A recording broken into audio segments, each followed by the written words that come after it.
ವೀಕ್ಷಕರೆಲ್ಲರಿಗೂ ಸಾಪ್ತಾಹಿಕ ಭವಿಷ್ಯವಾಣಿ ವಿಶೇಷ ಕಾರ್ಯಕ್ರಮಕ್ಕೆ ಸ್ವಾಗತ. ಸ್ನೇಹಿತರೆ, ಆಗಸ್ಟ್ ತಿಂಗಳ 3ನೇ ವಾರದಲ್ಲಿ ಸೂರ್ಯನ ಸಂಚಾರವು ಸಿಂಹ ರಾಶಿಯಲ್ಲಿ ಆಗಲಿದೆ.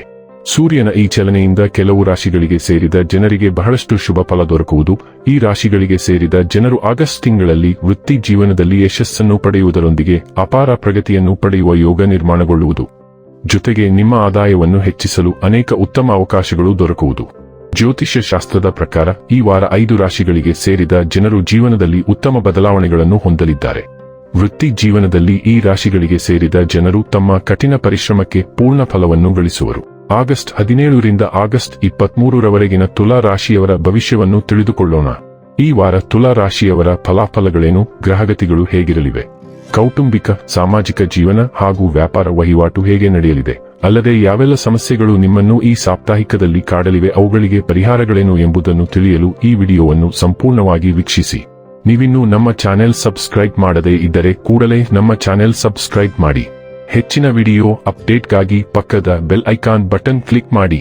ಸ್ನೇಹಿತರೆ, ಚಂದ್ರ ರಾಶಿಯ ಪ್ರಕಾರ ಕೇತು 11ನೇ ಮನೆಯಲ್ಲಿ ಸ್ಥಿತಗೊಂಡಿರುವ ಕಾರಣ ಆರೋಗ್ಯದ ದೃಷ್ಟಿಯಿಂದ ಸಮಯ ವಿಶೇಷ ಚೆನ್ನಾಗಿರುತ್ತದೆ ಮತ್ತು ನೀವು ನಿಮ್ಮ ಉತ್ತಮ ಆರೋಗ್ಯದ ಬಲದಿಂದ ನಿಮ್ಮ ಕುಟುಂಬದವರ ಬಗ್ಗೆಯೂ ಚೆನ್ನಾಗಿ ಕಾಳಜಿ ವಹಿಸುತ್ತೀರಿ.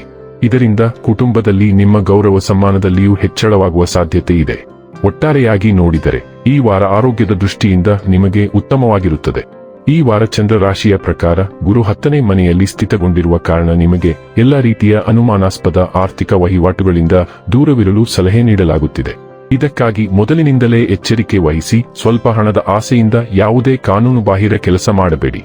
ಈ ವಾರ ನಿಮ್ಮ ಕುಟುಂಬದೊಂದಿಗಿನ ನಿಮ್ಮ ವರ್ತನೆ ಅತ್ಯಂತ ಕೆಟ್ಟದಾಗಿರುತ್ತದೆ. ಅದರಿಂದ ವಾರಾಂತ್ಯದಲ್ಲಿ ನೀವು ಮಾಡಿದ ವಿಷಯಗಳ ಬಗ್ಗೆ ನಿಮಗೆ ಪಶ್ಚಾತ್ತಾಪವೂ ಆಗಬಹುದು.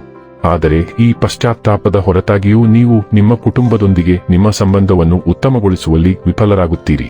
ಕೆಲಸದ ಸ್ಥಳದಲ್ಲಿ ನಿಮಗೆ ನಿಮ್ಮ ಯಾವುದಾದರೂ ತಪ್ಪಿನ ಕಾರಣ ಸಭೆಯಲ್ಲಿ ಎಲ್ಲರ ಮುಂದೆ ಅವಮಾನ ಎದುರಿಸಬೇಕಾಗಬಹುದು. ಆದರೆ ನೀವು ಈ ಎಲ್ಲಾ ಪರಿಸ್ಥಿತಿಗಳಿಂದ ಮುಕ್ತಿಯನ್ನು ಪ್ರತಿ ಕೆಲಸವನ್ನು ಉತ್ತಮ ಮತ್ತು ಸರಿಯಾಗಿ ಪೂರ್ಣಗೊಳಿಸುವ ಮೂಲಕ ಪಡೆಯಬಹುದು. ವಿದ್ಯಾರ್ಥಿಗಳು ಈ ವಾರ ತಮ್ಮನ್ನು ಯಾವುದಾದರೂ ವಿರುದ್ಧ ಲಿಂಗದ ವ್ಯಕ್ತಿಯ ಬಗ್ಗೆ ಆಕರ್ಷಿತರಾಗಿರುವಂತೆ ಭಾವಿಸುತ್ತಾರೆ. ಅದರಿಂದ ಅವರು ತಮ್ಮ ಹೆಚ್ಚಿನ ಸಮಯವನ್ನು ಅವರ ಬಗ್ಗೆ ಯೋಚಿಸಿ ವ್ಯರ್ಥವಾಗಿ ಕಳೆಯಬಹುದು.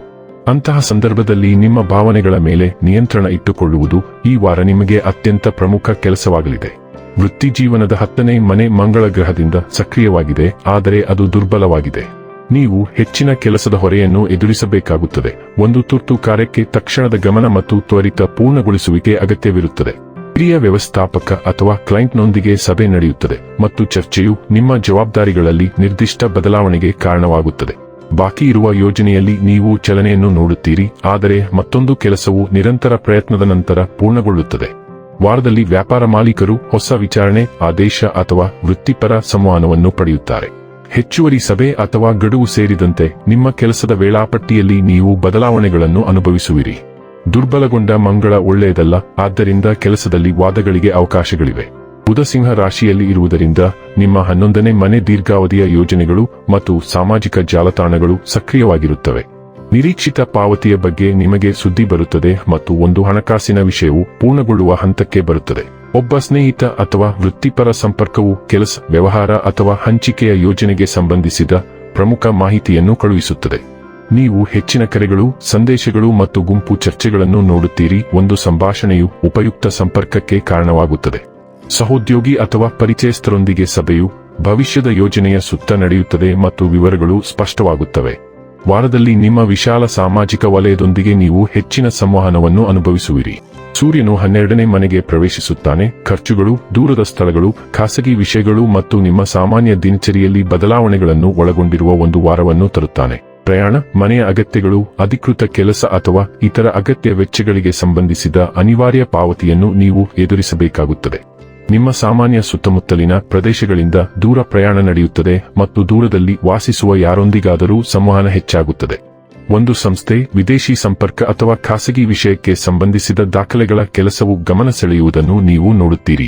ಮೊದಲ ಮನೆಯ ಮೂಲಕ ಚಲಿಸುವ ಶುಕ್ರನು ವೈಯಕ್ತಿಕ ಸಭೆಗಳು, ನೋಟ, ಸಂಬಂಧಗಳು ಮತ್ತು ಸಾಮಾಜಿಕ ಸಂವಹನಗಳಲ್ಲಿ ಆಹ್ಲಾದಕರ ಬೆಳವಣಿಗೆಗಳನ್ನು ತರುತ್ತಾನೆ. ನೀವು ಸಭೆಗೆ ಕಾರಣವಾಗುವ ಆಹ್ವಾನ ಅಥವಾ ಸಂದೇಶವನ್ನು ಸ್ವೀಕರಿಸುತ್ತೀರಿ, ಆದರೆ ವೈಯಕ್ತಿಕ ವ್ಯವಸ್ಥೆಯು ಹೆಚ್ಚು ಆರಾಮದಾಯಕವಾಗುತ್ತದೆ. ವಾರದಲ್ಲಿ ಒಂದು ಸಾಮಾಜಿಕ ಕಾರ್ಯಕ್ರಮವೂ ನಡೆಯುತ್ತದೆ. ಇನ್ನು ಕೊನೆಯದಾಗಿ ಮಾಡಿಕೊಳ್ಳಬೇಕಾದ ಉಪಾಯಗಳ ಕುರಿತು ನೋಡುವುದಾದರೆ ಸಾಧ್ಯವಾದರೆ ಭಾನುವಾರದಂದು ಉಪ್ಪಿನ ಸೇವನೆ ಮಾಡಬೇಡಿ. ಜೊತೆಗೆ ಸೂರ್ಯ ಮಂತ್ರಗಳನ್ನು ಜಪಿಸಿ. ವೀಕ್ಷಕರೇ, ಇದಾಗಿತ್ತು ತುಲಾ ರಾಶಿಯ ಜಾತಕದವರ ಜೂನ್ ಆಗಸ್ಟ್ 17ರಿಂದ ಆಗಸ್ಟ್ 23ರವರೆಗಿನ ಫಲದ ಮಾಹಿತಿ ಇಷ್ಟವಾದರೆ ವಿಡಿಯೋವನ್ನು ಲೈಕ್ ಮತ್ತು ಶೇರ್ ಮಾಡಿ. ಹಾಗೆ ಚಾನೆಲ್ ಸಬ್ಸ್ಕ್ರೈಬ್ ಮಾಡುವುದರ ಜೊತೆಗೆ ನಿರಂತರ ವಿಡಿಯೋ ಅಪ್ಡೇಟ್ಸ್ಗಳಿಗಾಗಿ ಪಕ್ಕದ ಬೆಲ್ ಐಕಾನ್ ಕ್ಲಿಕ್ ಮಾಡಿ.